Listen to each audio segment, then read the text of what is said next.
Are you ready? Are you ready? Let's get it on! It's the JP Lopez Show. Welcome back to the JP Lopez Show. You know, the closing of Tommy's Burgers this week has kind of really hit home with kind of what I was thinking for this episode. I've been trying to figure out a way to bring up this topic, and, you know, like I said, the closing of Tommy's Burgers kind of really just solidified the shit, and this is all going to make sense as soon as I explain it, and I'm sorry, but, you know, it's just the world that we grew up in kind of is non-existent anymore. Tommy's Burgers, man, that was a damn staple in our diet for my household growing up. I think we ate Tommy's Burgers like once every other week for my entire childhood. And doesn't seem like, you know, a lot, you know, once every 2 weeks. But back in the day, it was a lot, especially when you didn't go out to eat as much back in the day. And like I said, man, mom and dad working, hustling like a motherfucker. So it was just easier to grab something, and it was always Tommy's Burgers. And that closing kind of really hit home for the way that I was, you know, thinking, the idea that I was thinking for. Sorry, I had to fix my fan. It's getting a little heated in here, but it was just the way that I was thinking about the thought process of, you know, growing up with a bunch of shit that's non-existent anymore, and just kind of the ways that we grew up is non-existent now. We saw the death of a bunch of shit, a bunch of technology, a bunch of ways of living, and just the world as we knew it growing up is non-existent. We've seen the death of many things like collect calls, phone books. I remember the phone books had a bunch of coupons in the back that you know, as soon as you received that phone book, you couldn't wait to look at the coupons for either food or toys or some shit, that stores that had sold the coupons in the back of the Feist. We had the Feist and the Yellow Pages, and I mean, if you were like anything like our household, the Yellow Pages went straight to the trash because we referenced the Feist every year. We had movie channel that showed you the show times for the upcoming hour, 30-minute segment, hour segment. You had to watch the little scroll that scrolled through and showed you what shows were coming on. We had TV guides. You had to get a magazine that showed you all the guide to the programming for the month, the week, or whatever you subscribed to. We saw death of the things like, you know, collect calls, phone books, video rental stores, bike riding gangs, playing on the blacktop, having to knock on your friend's door and ask their parents if they could come outside and play, watching cartoons on Saturday mornings. Hell, I don't even know if kids even watch cartoons anymore. I remember growing up, the street lights were our the indicator to tell us to get your ass home. It's like, get home before the street lights. Hanging out at Jolly Time Arcade in the mall. Having a birthday at Pistol Pete's Pizza. Calling the theater phone number to listen to the recording to let you know when the show times are playing. We witnessed the death of a lot of technology like cassettes, cassette recorders, VCRs, video cassette recorders, rotary phones, answering machines, CD players, beepers. We saw the death of a 15-foot telephone cord. If your phone was mounted on the wall and you needed some privacy, you definitely remember the 15-foot telephone cord. We saw the death of water beds, home stereo systems, speaker stores. We actually shopped through magazines back in the day. You'd receive a magazine and order shit through the magazine, call the little customer service number. Operators are standing by. We saw the death of 1-900 hotline commercials. those little cochinada late night commercials, as call us now. COVID has ruined a bunch of our favorite hometown meals. Sorry, excuse me. Either the restaurants just didn't survive COVID, or they changed their whole food ordering process, or changed their food completely, and completely wrecked the flavor profiles of what we used to remember what it tastes like growing up. I mean, because, god dang, man, growing up, that Whopper always hit the spot. A chili cheese dog from Wiener Schnitzel's fucking slap like a motherfucker. Nothing beat a Tommy's Burgers. Like I said, we were always at Tommy's Burgers, but nothing did beat a Tommy's Burgers or a Monster Pizza from Pinocchio's. Brian's Steakhouse and Grandy's went hard in the paint back in the day. River Smith was a banger too. We can't forget about Home Plate Diner too. I couldn't tell you how many times we went to go eat and celebrate, Little League victories or shit like that at either Home Plate Diner, River Smith, Pistol Pete's. And those places, with the exception of River Smith, but that place has gone to shit. But, those places are closed now. We shopped at stores like Kmart, Oshman's, Miller's Outpost, Cardinals, Camelot Records, Mervyn's, Sears, Montgomery Ward, KB Toy Stores, Toys R Us, Eckerd's Drugstore, La Famosa, La Feria, Payless Hardware. I remember going to Payless all the fucking time with my grandpa and my uncles. And of course, I was trying to always find shit that they could buy me. I never really could. You were a bad motherfucker if you could find something to buy at Payless or AutoZone.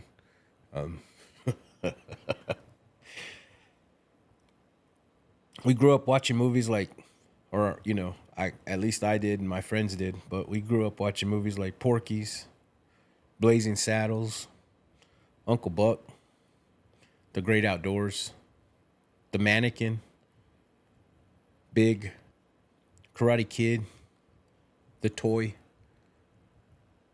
That was probably one of my favorite movies as a kid with Richard Pryor. Three Men and a Baby, Look Who's Talking, Bill and Ted, Gremlins, The Three Amigos, Coming to America, Harlem Nights, Still Magnolia, Lean on Me, Caddyshack, The Outsiders, Fast Times at Ridgemont High, Airplane, Trading Places, Ghost. I believe Ghost was probably my first movie ever going to the movies and watching a movie was Ghost. I remember it was with my mom and my Auntie Gloria. They probably didn't have a fucking babysitter for me, so that's probably why I went. And it was a fucking trip to figure out that's how you go to hell or heaven, and then come to find out that really wasn't the way. But Don't Tell Mom the Babysitter's Dead, Overboard, the original, Revenge of the Nerds, Willow, Weird Science, Splash, Bebe's Kids, City Slickers, Above the Rim, White Man Can't Jump. I'm skipping out on a bunch of movies that, were our favorites, but those were the few iconic ones that came to mind when I was thinking of movies that we grew up watching. We also grew up watching TV shows like The Cosby Show, The Golden Girls, Saved by the Bell, Cheers, The Wonder Years, A Different World, Quantum Leap, Head of the Class, Night Court, 21 Jump Street, Webster, Charles in Charge, Growing Pains, MacGyver, Doogie Howser, Alf, Pee-wee's Playhouse, Family Ties, Perfect Strangers, Coach, What's Happening. I know What's Happening was before my time. It's probably our parents' time, but damn, I watched that damn show every day. It was always on in the mornings before school. I believe it was on either WGN or TBS. But What's Happening was probably one of my favorite shows, watching rerun dance. In Living Color, Martin, Fresh Prince of Bel-Air. I remember watching Fresh Prince of Bel-Air every week, just excited to see what kind of sneakers Will Smith was wearing.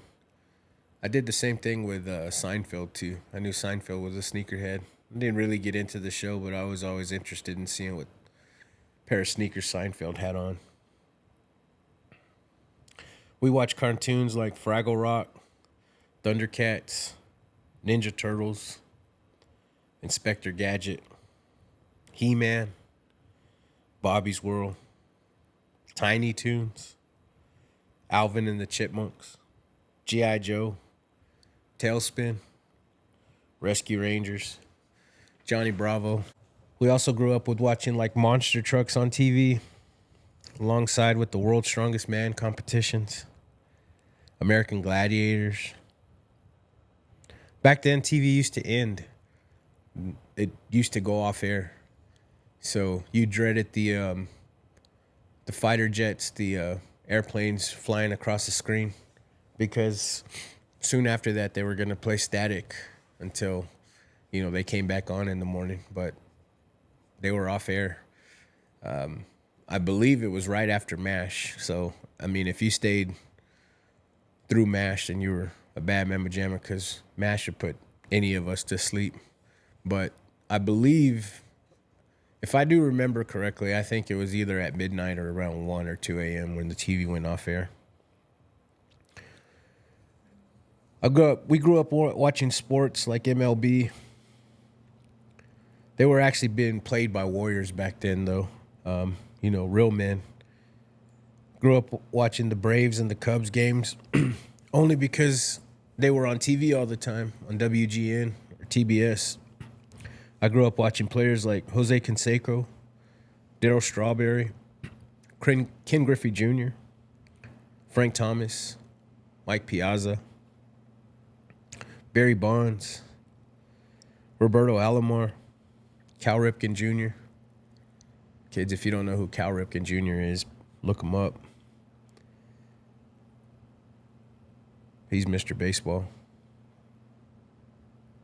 Sammy Sosa, Mo Vaughn, Jeff Bagwell, Wade Boggs.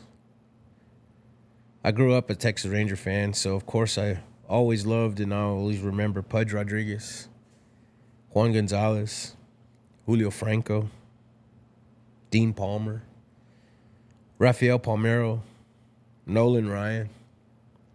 Watching a Texas Ranger game while being in a thunderstorm will always remind me of a simpler time.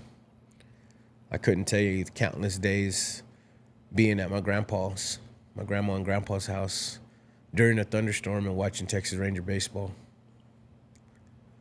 Was never afraid because I knew I was in my safe space, but fuck, life was good back then. Grew up watching NBA, of course. That was back when NBA was very competitive. You have no idea what it was like to see Shaq actually shatter a backboard or bring down a whole goalpost. That was like epic. I couldn't tell you just the awe and the wow that fuck, man, it was something epic to see Shaq bring down a goalpost during a dunk, especially in the game. You're like, holy shit, what the fuck? That guy's Superman. We've seen NBA teams draft players like Kobe and Kevin Garnett right out of high school, and they actually lived up to their hype. We grew up watching players like Muggsy Bogues, Grandmama. We've seen the rivalry of Bulls versus Pistons, the Bulls and the Knicks, the Lakers and the Celtics. I grew up a Knicks fan, so I didn't really care much for the Chicago Bulls. But watching Jordan play in his prime was nothing short of epic. If you wanted to see what old school NBA was like, watch The Last Dance on ESPN. That documentary, very it basically shows you what it was like to play in the NBA back then, and witness what watching NBA was back in the day. That was a great show. I would recommend you watch that show anyway, just if you haven't seen it already.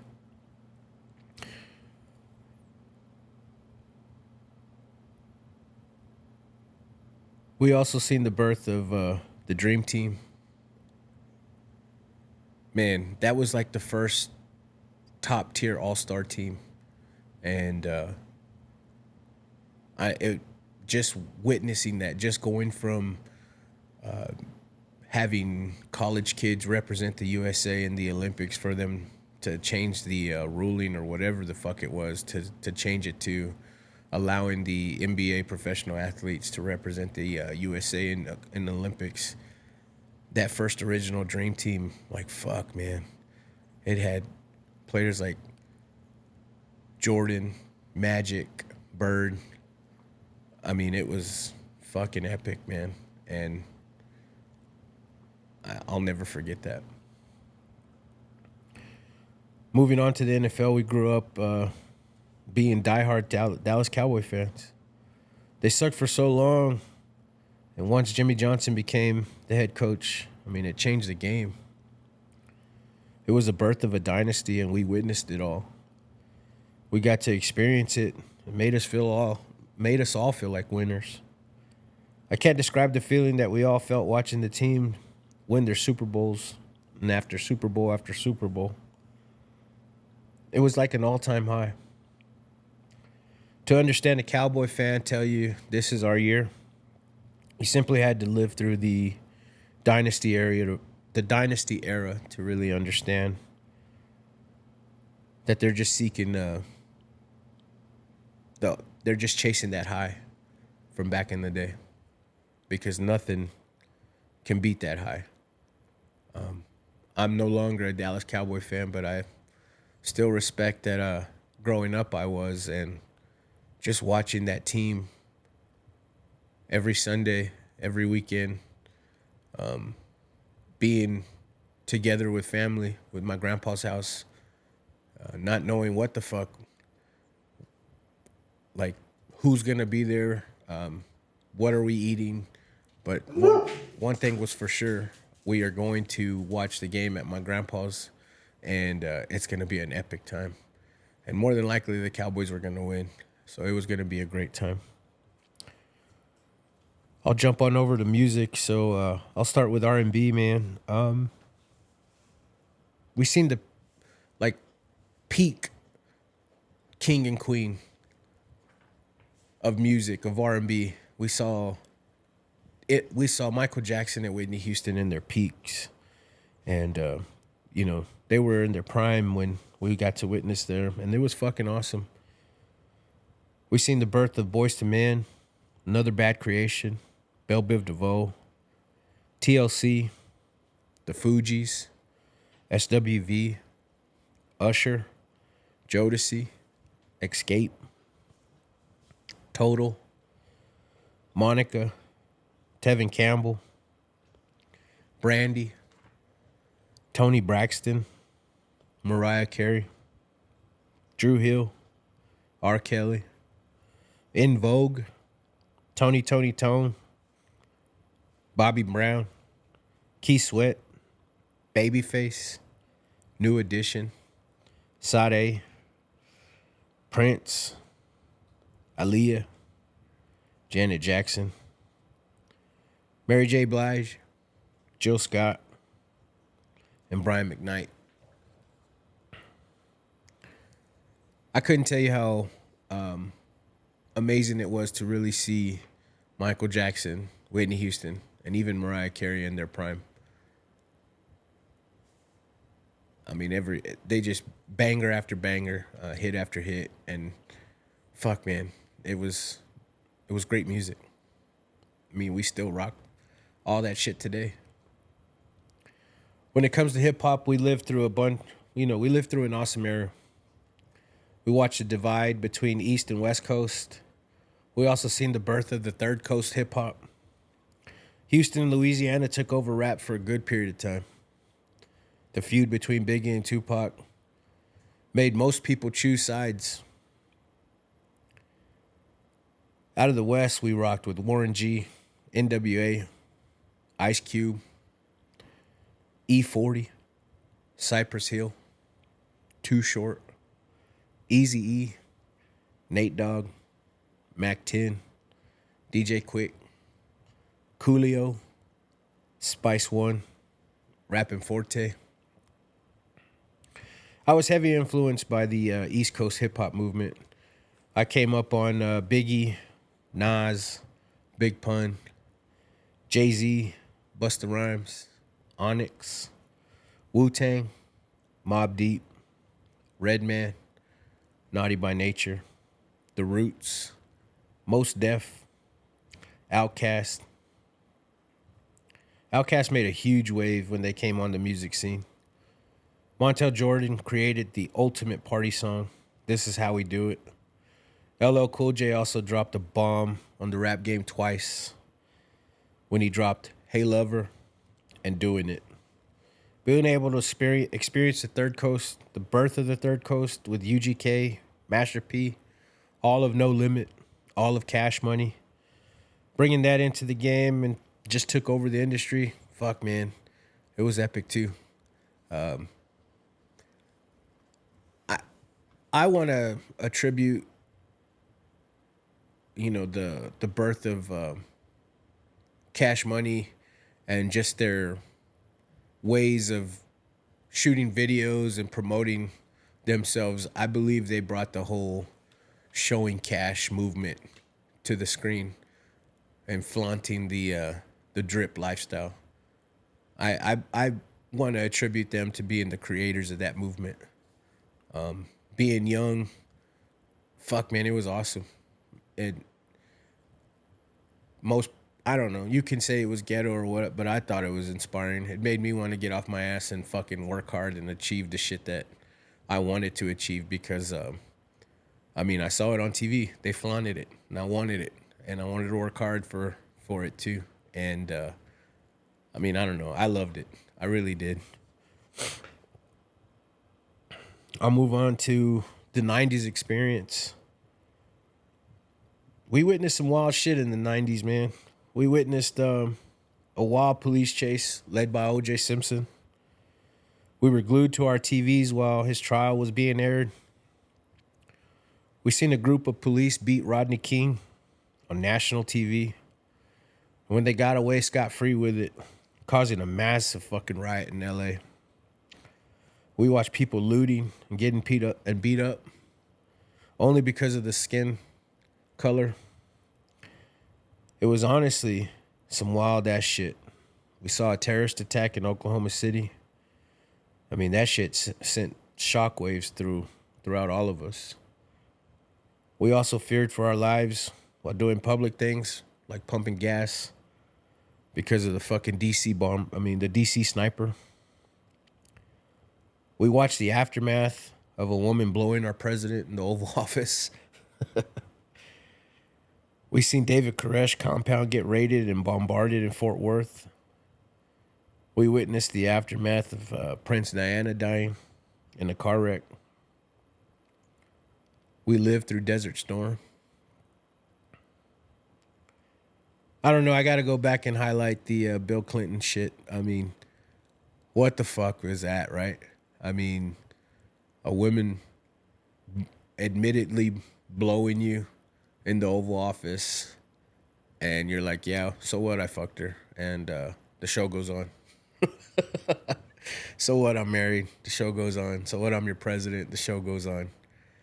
I watched a guy give a presentation one time when I was really young, but he was saying how he didn't get a job through the police department because his credit was bad, and they considered that having a bad character, or having a bad characteristic of whatever the fuck, because you didn't have good credit, so you didn't get the job. And he was like, you know what, if it takes that and Bill Clinton can get a fucking blowjob in the Oval Office, then what the fuck am I doing with my life? And it always stuck with me. That story always stuck to my brain. We also took fashion serious back in the day. We wanted to dress in brands like Bugle Boy, Mossimo, Girbaud, Gap, Tommy Hilfiger, Beppe Jeans, Dickies, Levi's, Lee Jeans, Cross Color, Hypercolor, Fubu, Fila, Guess, Polo, Ocean Pacific. Being a kid, if you had an OP shirt or a dude surfing on your shirt, you were a cool motherfucker. Nautica, Izod. If you had, like Biggie said, if you had tigers and alligators on your shirt, you were a cool motherfucker as well. Umbro, DKNY, Kappa, Carl Kanai, J. Crew. Hell, our first day back to school was a fucking fashion show. Everyone picked out their flyest fit for their first day of school, and it literally was a fashion show. Comedy was a big part of my life growing up. I loved to watch things like Comic View, Def Comedy Jam, all the HBO comedy specials. On summer evenings, I'd watch Jay Leno. I couldn't watch them, of course, on school nights. I'd had a bedtime, but every summer I'd watch Jay Leno every day just to see if he had a comedian on, and if he did, I'd stay up and watch it, and see their set. I grew up watching comedians like Eddie Murphy, Janine Garofalo, Bill Cosby, Sinbad, Robin Williams, John Leguizamo, Sam Kinison, George Carlin, Margaret Cho, Norm Macdonald, Gilbert Gottfried, Dennis Miller, Greg Giraldo, Martin, Red Fox, Rodney Dangerfield, Don Rickles, Billy Crystal, Dave Attell, Paul Rodriguez, Don Herrera, Howie Mandel, Dana Carvey. Speaking of Howie Mandel, I missed talking about Bobby's World as a cartoon. Bobby's World, fuck, it was an awesome show. I remember watching that every morning as well. They showed that before school. I don't even know why my mom had us up so early. I mean, growing up, I remember watching like 3 fucking shows before school. I'm like, damn, that's like an hour and a half. Why the fuck were we up so early?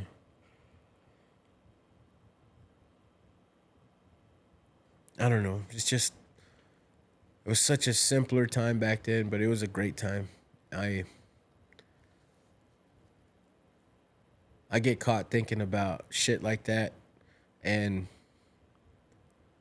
I don't know. I don't know if that's good or bad, but the world, you constantly hear like, the world is shit. I don't know if that's true or not. Life is hard for everyone, but I kind of love the life that I live now. But, I think everyone thinks that it was a simpler time back then, but it's only because we didn't have a bunch of noise, a bunch of distraction. I mean, I couldn't imagine having a fucking iPad as a kid. Hell, I wouldn't fault these kids at all. If I had an iPad myself, just the noise and the distraction that these kids have now, it was nothing compared to how simple shit was for us back in the day.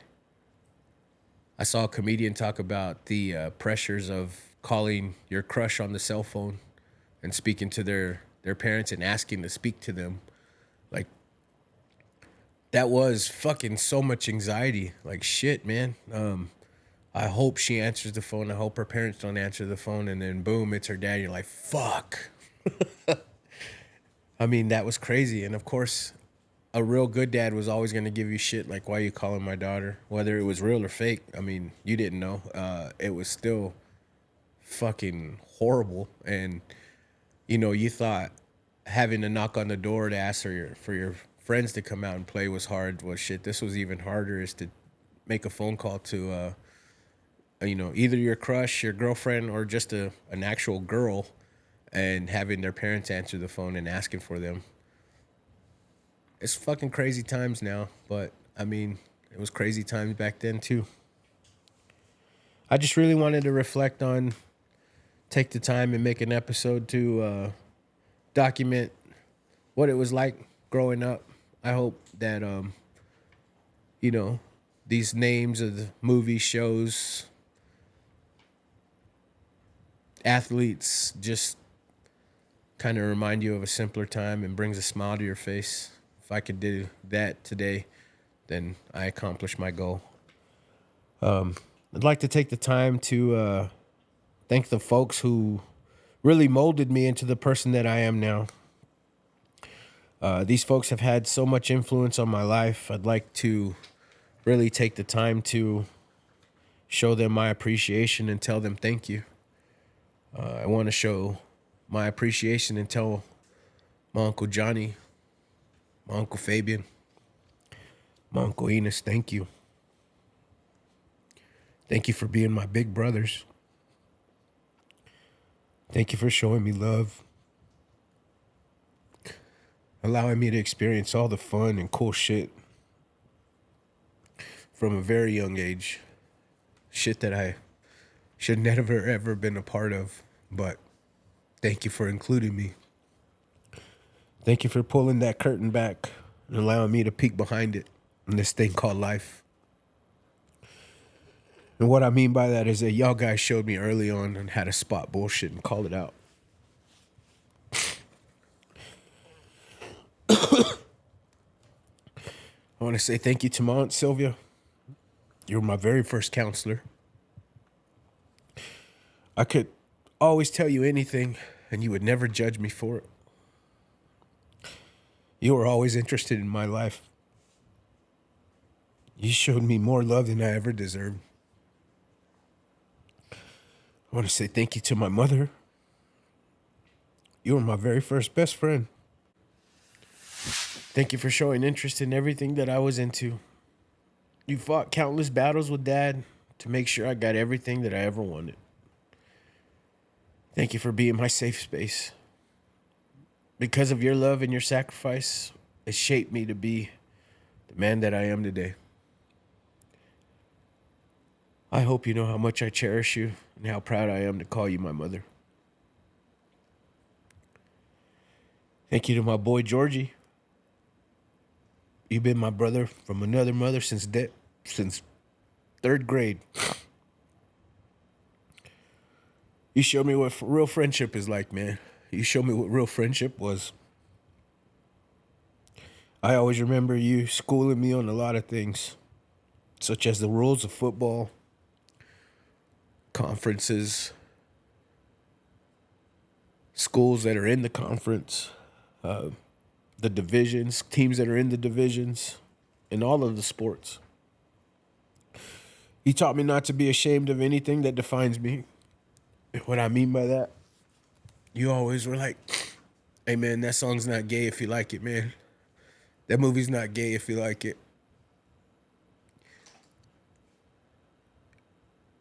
You always accepted me for who I was, bro.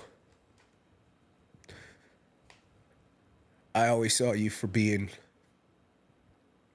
a fucking genius, bro. And you still are, man. We shared our first beer together. We shared our first cigarette together. I'll never forget my first sleepover at your house, man. That was the moment I became a fucking family member of yours. I love you, my boy.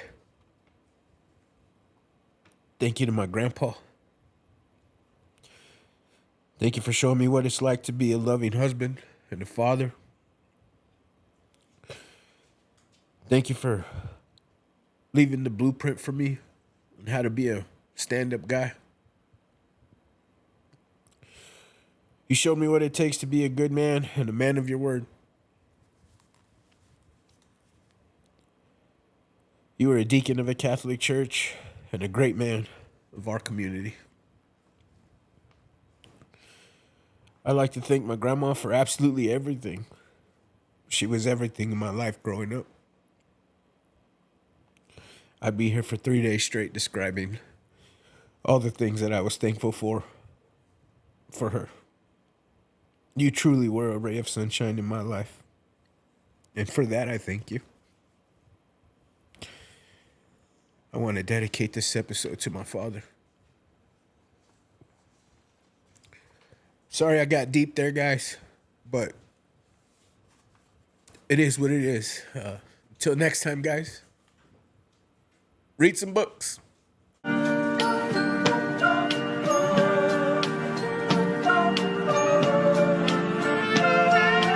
Cloud City. Hey yo, JP, tell me what's the deal? Is it real that you got the hottest podcast in the land of the trill? Then tell me what's the deal, because I really need to know it. The way you wanna show it, you rip the shit like a pro. You really should be a poet, like Edgar Allan Poe. You killing shit and they just know it. And thanks to San Juan, I got this drink, I might just pour it. Got me feeling like Don Juan, pimping shit while they hoeing. As far as culture goes, we go to bitch and they know it. And I don't like to bloat it, but I know that I'm goated. I know that JP is goated. And this is not a long song, cause the credits are rolling, but I'ma tell you one more time that we fucking goated for real. Best podcast for real. Man, what's the fucking deal, yeah? Like, tell me what's the deal? The best podcast in the West, man, the king of the trill for real. Jackie, man, told him for real. What's up, JP? What's up, San Juan?